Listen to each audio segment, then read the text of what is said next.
Hello दोस्तों, कैसे हैं? आशा करते हैं आप सब ठीक ही होंगे। तो आज का कहानी है मेरी माँ। सुनिए एक अनोखी माँ की कहानी। ये कहानी अंत तक सुने दोस्तों। मैं एक घर के करीब से गुजर रहा था कि अचानक से मुझे उस घर के अंदर से एक बच्चे की रोने की आवाज़ आई। उस बच्चे की आवाज़ में इतना दर्द था कि अंदर जाकर वह बच्चा क्यों रो रहा है यह मालूम करने से मैं खुद को रोक ना सका। अंदर जाकर मैंने देखा कि एक माँ अपने 10 साल के बेटे को आहिस्ता से मारती और बच्चे के साथ खुद भी रोने लगती। मैंने आगे होकर पूछा, बहन जी, आप इस छोटे से बच्चे को क्यों मार रही हो जबकि आप खुद भी रोती हो? उसने जवाब दिया, भाई साहब, इसके पिताजी भगवान को प्यारे हो गए हैं और हम लोग बहुत ही गरीब हैं। उनके जाने के बाद मैं लोगों के घरों में काम करके घर और इस पढ़ाई का खर्च बेमुश्किल से उठाती हूँ और यह कमबख्त स्कूल रोज़ाना देर से जाता है और रोज़ाना घर देर से आता है। जाते हुए रास्ते में कहीं खेल कूद में लग जाता है और पढ़ाई की तरफ ज़रा भी ध्यान नहीं देता, जिसकी वजह से रोज़ाना अपने स्कूल की वर्दी गंदी कर लेता है। मैंने बच्चे और उसकी माँ को जैसे तैसे थोड़ा समझाया और चल दिया।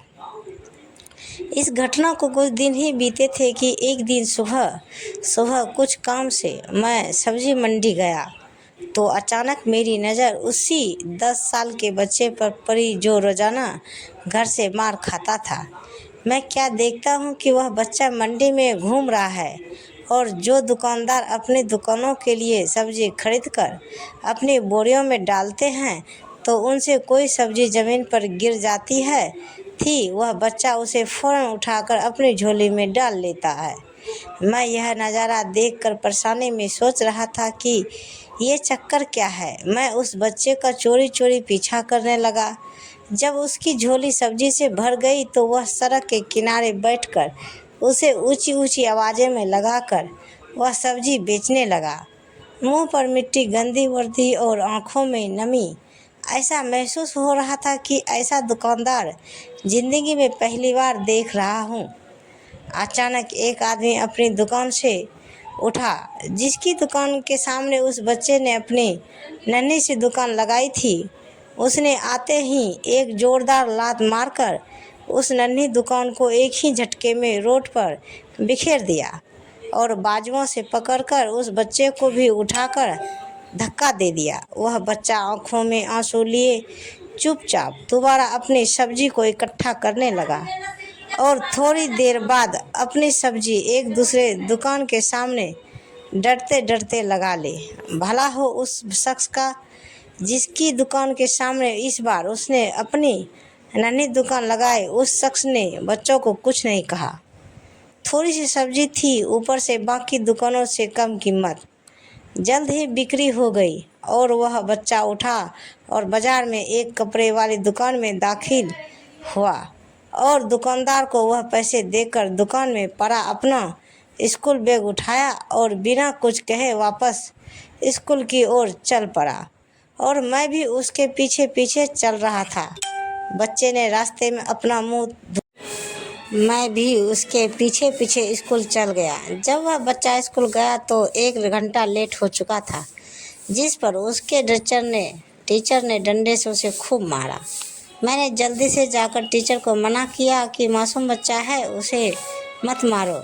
टीचर कहने लगे कि यह रोज़ाना 1-1.5 घंटे लेट से ही आता है और मैं रोज़ाना इसे सज़ा देता हूँ कि डर से स्कूल वक्त पर आए और कई बार मैं इसके घर पर भी खबर दे चुका हूँ।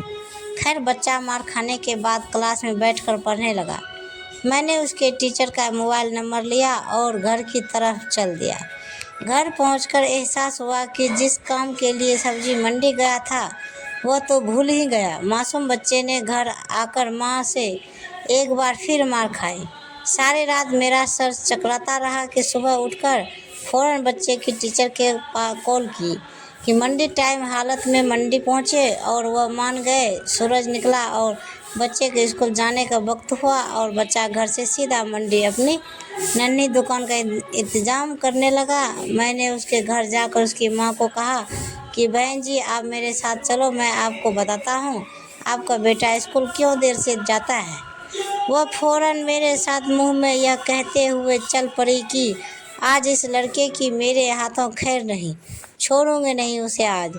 मंडी में लड़के का टीचर भी आ चुका था। हम तीनों ने मंडी की 3 जगह पर पोजीशन संभाल ली और उस लड़के को छुप कर देखने लगे। आज भी उसे काफ़ी लोगों से डांट फटकार और धक्के खाने पड़े और आखिरकार वह लड़का अपनी सब्जी बेचकर कपड़े वाली दुकान पर चल दिया। अचानक मेरी नज़र उसकी माँ पर पड़ी तो क्या देखता हूँ कि वह बहुत ही दर्द भरी सिसकियाँ लेकर लगातार रो रही थी और मैंने फ़ौरन उसके टीचर की तरफ देखा तो बहुत शिद्दत से उसके आंसू बह रहे थे।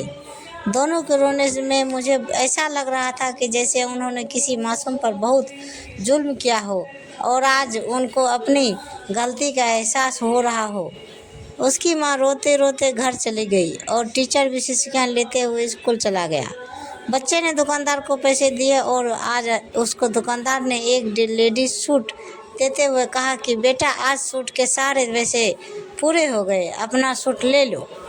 बच्चे ने उस सूट को पकड़कर स्कूल बैग में रखा और स्कूल चला गया। आज भी वह 1 घंटा देर से था। वह सीधा टीचर के पास गया और बैग डेस्क पर रखकर मार खाने के लिए अपनी पोजीशन संभाल ली और हाथ आगे बढ़ा दिए। टीचर डंडे की से उसे मार ले। टीचर कुर्सी से उठा और फौरन बच्चे को गले लगाकर इस कदर जोर से रोया कि मैं भी देखकर अपने आंसुओं पर काबू ना रख सका।